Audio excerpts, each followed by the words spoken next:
Hi, I'm so glad you're following along with our reading as you are at home or rereading the chapter to understand better. Either way, great job. So today we are going to be reading chapter 2.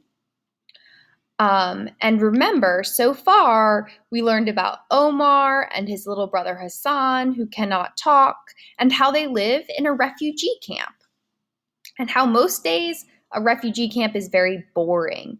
He just goes and gets water, they play in the mud, they play soccer with the grocery bags. It's not super exciting. But let's see if maybe today will be a little bit more exciting for Omar. All right.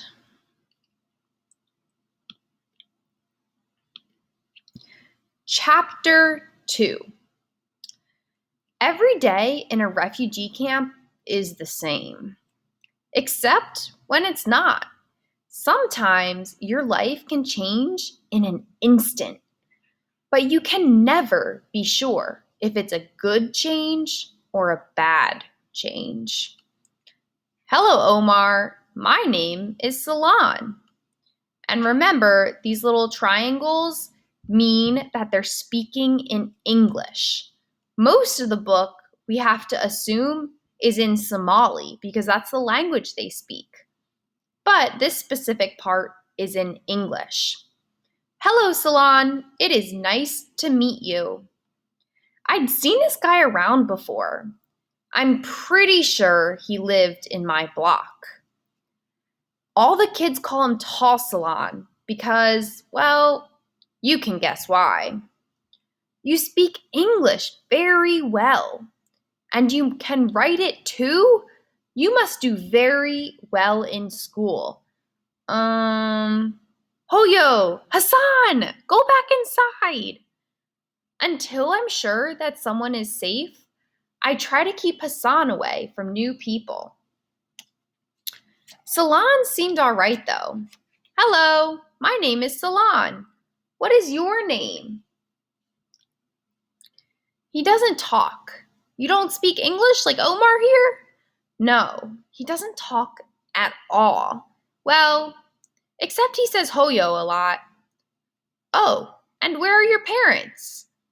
Our father died in Somalia, but our mother is alive somewhere. We just don't know where. Wow, so we just learned an important fact about Omar and his family. So it's just you and your brother here? And Fatima. She's our foster mom. I see. Omar, I'm here today to introduce myself. I am a community leader. So if you have any problems at all with your food rations, your neighbors, or school, you can come to me and we'll try to sort it out. Speaking of school, it's the middle of the day. Why aren't you in class right now? I I don't go to school. Oh? And why is that? I don't need to go to school to learn how to take care of my brother, do I? Salon got a kind of thoughtful look on his face as he walked away. No, I suppose you do. I don't suppose you do. I'll see you later, Hassan. Goodbye, Omar. I started seeing Tall Salon pretty often after that. He was always visiting with neighbors, getting to know them and listening to their complaints. I liked to practice new English phrases on him. Lovely weather today. Excuse me, do you have the time? Would you like a cup of tea? One day I found him talking with Fatima. Omar, we were just talking about you. Come, have a seat. Fatima looked worried. Is everything okay, Fatima? Salon was just telling me his thoughts about you. I didn't do it! No, you didn't do anything wrong. Salon thinks you should go to school. All right, what do you think? Should Omar go to school or should he not go to school? Explain why. I think Omar should go to school because, or I think Omar should not go to school because.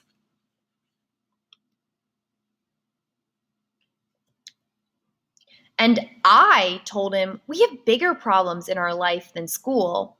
Why bother with school when we barely have enough to eat? The world is changing, Fatima. Who knows where any of us will end up in the next few years? With an education, he'll be prepared for whatever comes next. What do you think, Omar? Do you want to go to school or not? But I can't go to school.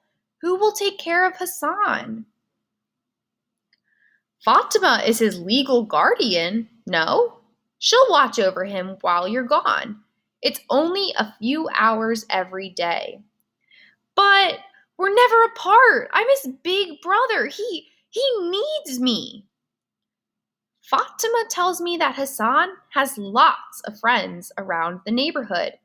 Does he need you every hour of every day? Doesn't Hassan need to learn some independence too? I thought about this. Everyone in A2 knows Hassan. Maybe he would be fine with Fatima. Then again, I knew what could happen to families when they left one another. Remember, this color,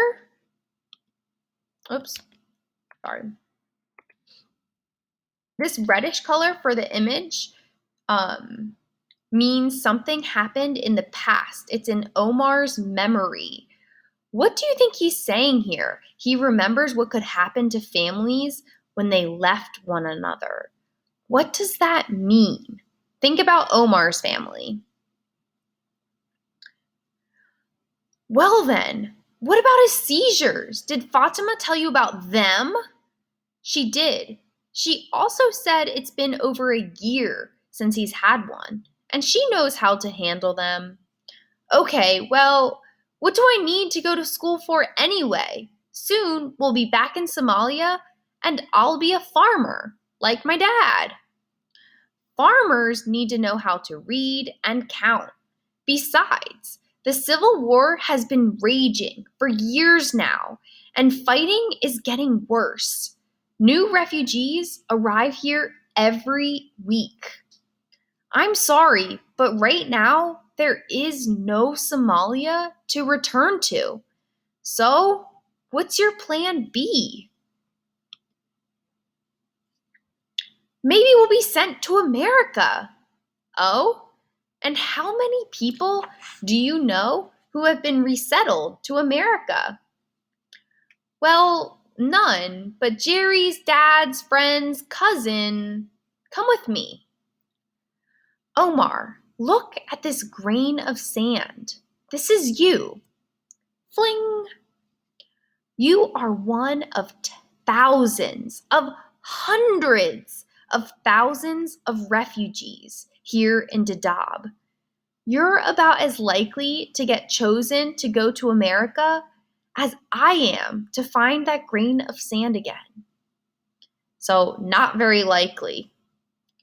But we might get chosen. Yeah. Or you might not get chosen. You and Hassan could spend your entire lives in this refugee camp. Then what? Spend my whole life here? That thought was depressing. Omar, only God knows what will happen in the future. But if you get an education, you'll be prepared. You could get a job. You could start a school like I did. You could provide for yourself and your family. You have a gift, Omar. You're smart. And when God gives you a gift, it is your job to use it. But I can't. I can't go to school. I just can't. Think about all of the different reasons that Omar says he cannot go to school. Explain one of them in the Ed puzzle. Why can't Omar go to school? Omar can't go to school because... Oops. I've never gone to school before. If I start now, they'll put me in a class with the babies. It wasn't funny. I didn't see why he was laughing. Omar, you live in a refugee camp. You barely have enough food to survive. And you're worried about being in the same class with 7-year-olds? Tell you what, I know the principal of the elementary school. How about I ask him if you can be placed in the 5th grade class with kids your own age? Then we can all talk again. I guess so. Why was he still laughing? This guy needed to get out more. Fatima still looked worried. When Tall Salon left, Hassan looked worried too. And me? I didn't know how to feel. Days passed, and I didn't see Tall Salon. He didn't come, and he didn't come, and he didn't come. I don't know why he bothered telling me to go to school if he was just going to forget about me anyway. This grain of sand is you, Omar. Well, this grain of sand is you, Tall Salon, and I'm kicking you right in the face. Ah! Hello. What lovely weather we're having. Are you okay? I got dust in my eyes, that's all. Maybe this will help. I brought you a present. It's all arranged. You can start school tomorrow in the 5th grade. If you want to, that is.